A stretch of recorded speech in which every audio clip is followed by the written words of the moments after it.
अवकाळी पावसाने अडावत, वडगाव सह परिसरातील शेतकऱ्यांचे मोठे नुकसान। अडावत परिसरात काल संध्याकाळपासून सुरू झालेल्या अवकाळी पावसाने शेतकऱ्यांचे मोठ्या प्रमाणात नुकसान झाल्याचे समोर येत आहे।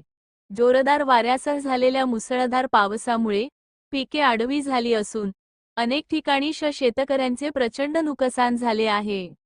अचानक आलेल्या या वादळी पावसामुळे शेतकऱ्यांचे कापणीस तयार असलेले तसेच उभे असलेले पीक मोठ्या प्रमाणात बाधित झाले आहे। केळी, मका व इतर नगदी पिकांना मोठा फटका बसल्याची माहिती मिळत आहे। शेतीमालाचे मोठे नुकसान झाले आहे।